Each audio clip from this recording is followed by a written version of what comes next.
So we're going to be trying something a little bit different with part 9 of this series, where I try and get all fancy here and have like a border around the picture and myself and some little graphics in the bottom left so it doesn't look like there's just a gigantic black hole there. If you like it like this, let me know. If you don't like it like this, let me know. Or if you don't really give a shit either way and it doesn't really affect your, viewing pleasure, then let me know that too. Anyways, though, this is part 9 of the Tokyo 2005 trip. There is a 2007 trip which will be coming out too, so look for that, as well as videos and stuff like that too that I've got of both trips, but first we're just doing the pictures. And if you haven't watched the previous videos in this series, you really should, because they're pretty awesome. So anyways, what we've got here is something I've been wanting to show you for a while. I think I barely touched on it in previous videos, but this is a little freezer or refrigerator they have in the hotel that we went to. And I mean, look at the size of all the stuff here. You can see, like, it's kind of hard to see like in relative size, but it's really, really small. Like all of the Tropicana stuff here, all of the orange juice, the milk, everything is maybe like that big or something like that. It's pretty small. As you can see, it's about maybe 2.5 times the size of a regular apple or something like that. So that should give you a good, size indication. And then, of course, the little tiny Coca-Cola cans that are barely even the size of an apple. And that's not like a special size. That's the normal size in Japan.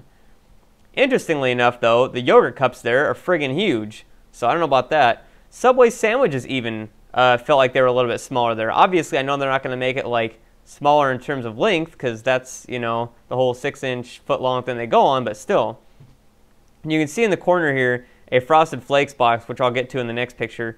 And here we have the Frosted Flakes box, which at the top there in Japanese, in this area it says kon, which is basically supposed to be corn, or kon, same thing.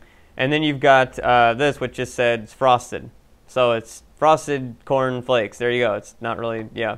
And then at the bottom here, it's saying you get 9 different vitamins. It's saying vitamin, stuff like that. I can't tell what that says, if that's a pa or a ba. Paransu, or maybe baransu. Oh, balance. Maybe balance? Like it's saying like a balanced diet? That's kind of weird. Why wouldn't they just say in Japanese it's balanced? Anyways, so this is pretty small, like I said. This is probably about 2/3, maybe even 1/2 the size of a normal cereal box, so it's really tiny. And then they have Haagen-Dazs there, which is obscenely expensive. Like, I think one of those little cups in the back was like $4. It was insane. This is back in 2005. So, yeah, it was pretty bad. Pretty expensive. And you can see here how ritzy it looks inside, because it's a fancy German establishment, even though, of course, Haagen-Dazs is not, a like German fancy whatever else. It's just a made-up name. So, but I don't know if they're like this in the States. I haven't actually been to a Haagen-Dazs serving place in the States. I don't know if they even exist. So let me know if you've been in one of those and if they look all fancy like this. And just a regular tower. Going up the tower, it looks all, crazy and stuff like that. Nothing really amazing. Regular apartment building, I should say. Not a tower, obviously. I just call it a tower because it's really tall. Fuck it.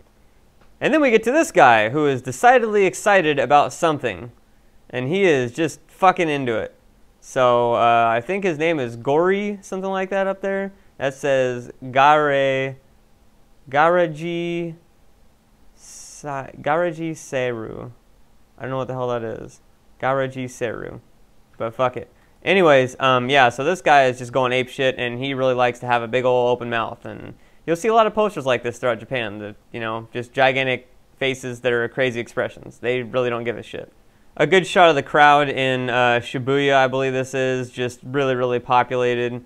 People all around. You can notice the random Canada t-shirt. And, it's just crazy how many people there are. And I guess the car is just blaring right through the streets, no fucks given.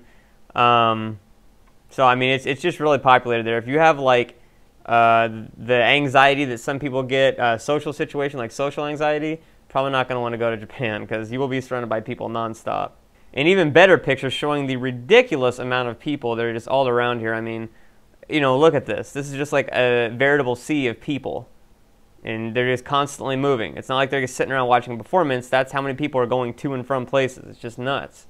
But I like it like that. I like having a ton of people around it. Just, I don't know, I like that rather than just the vast open plains of like America. Like when you come back to Japan from America and you're constantly surrounded by people, it's really weird. It feels like you're in a ghost town or something like that. I think I got a picture of this in an earlier part, but here's another shot showing the very overly complex train system. It's actually easy to understand once you get to look at a map like this, and you can kind of, you know, like get what's going on better. But all the same, I can't believe they managed to build something like this and make it work. You know, it's like, obviously there's subway systems in places like New York and the San Francisco BART and so forth that are just as complex, but it's the sheer fact that they have trains arriving at each one of these stops every 2 to 3 minutes, and that the fare is so obscenely cheap, and that it runs like clockwork every single day with millions and millions of people using it. You know, it's like the New York subway and the BART especially don't even get near the amount of passengers that the Japanese like subway system does. I mean, that's just like a way of life there. It's like you have to use it to get from place to place, no matter what you do, or else you're going to be walking a pretty goddamn long time. So now this right here is basically the subway. You know, I don't know what else to say. You can see at the top here it says to keep your cell phones off. Various advertisements hang all throughout the train and stuff like that. Notably, that's actually my head right there, back when I had it with blonde streaks, back in 2005. So, yeah, I used to have my hair with blonde highlights. Anyways, but you can see everybody's just doing whatever. There's like no room to move whatsoever. Honestly, if you didn't even hang on to these things and the train suddenly made a stop, you probably wouldn't fall because you just crash into somebody. I mean, there's literally like that much space between people to move. It's pretty insane. Again, when you come back to America and you get on the BART or something like that here, it's like, whoa, all this open space. It's just crazy. It's just nuts. It's just totally packed. I don't know how they're gonna do it, you know, when the population gets even bigger and bigger. And here's some beautiful flowers. And if you're wondering why there's a picture of this, that's because somehow, I don't know how, we stumbled on, okay, wait, that's not the right picture. Well, that's a really great looking doorknob. It's a great looking doorknob, and another picture of the beautiful doorknob, and a picture of a car, and a picture of a bike, and a picture of a sign. Okay, where the fuck is this at? A lovely forest, another lovely area. Oh, okay, this is where I want to get to. So, there's this area, I believe this is in Harajuku at that shrine area that we visited in an earlier video. I'm not positive though, but I mean, it has been, you know, like 8 years plus since this set of pictures. But yeah, this is the shrine, I think, in Harajuku. And so we were visiting it again because we just want to check out the area. And I think this was mainly my dad got these photos, but I could be wrong. I think maybe that's what it was. Maybe he went off and visited and I did something else that day. But somehow he stumbled on... No, I actually did go to this. I did go to this. Never mind. I do remember seeing this, I think. I can't remember. Fuck it. Anyways. So these little ladles here, I forget what the significance of these are, but I know it's something like religious based, if I remember right. And here's the gigantic, like, splayed out area that we were in. And you know what? No, I did not go to this. I did not go to this. My dad went to this. I did not go to this. Okay. Done. So, I think this is actually in Oedo is where this is. So just fuck everything else I just said. There you go. I could cut it and just remove all this, but I'd rather just show you my train of thoughts. There you go. So Oedo, though, is a area I actually have not gotten to visit yet. My dad went there in the 2005 trip, and none of us went there in the 2007 trip as far as I know, or at least I definitely didn't. But it's still in the inner JR line in Tokyo. And it's more of a rural area than most of the other areas that I visited in Tokyo. But here's this gigantic shrine, and there's all the little prayer, you know, cards and stuff like that, similar to that other shrine we were at. But here's the thing, is apparently there was like a wedding going on. I don't know if this is a wedding ceremony, but it certainly looks like it, or something very formal, or possibly they were doing like how people do war reenactments. This could have been like a traditional Japanese ceremony reenactment. I don't know. I have no idea, but they went all out for this, as you can tell. I mean, they got the outfits. They've got everything, you know, like just set up. This is just, you know, I mean, look at this shrine. The shrine looks amazing. It was raining that day, so it really, you know, like glistened in the rain, and the gigantic taiko drum, etc., which I think I saw at another shrine. The shrine from the outside, people kind of visiting. The inside of the shrine, I don't know how the fuck my dad got in here. I guess they just thought, hey, he's a foreigner, he's not going to do any harm, whatever, you know. And another, you know, display there. I wish I knew what the hell this was. A gigantic lion just sitting there. Another one from the shrine, and more people going around taking pictures.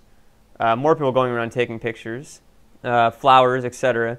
I want to say this is in Harajuku, though, now. I want to say this is in Harajuku, but I mean, it's like, look at how decked out these outfits are. It's like, it really makes me think it's like some sort of like reenactment or something like that, or I don't know. Like, I don't know what the hell that was for. And then all of a sudden, my dad just took pictures of scarecrows. Yeah.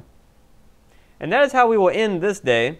So, I know it's a very short one, but I'm trying to keep these organized by the days that we shot them on. So some episodes will be very long, some of them will be very short. Also, let me know if you like this whole, you know, design thing where it's all fancy and stuff like that. And, you know, it's not really anything big, but just let me know if you like it.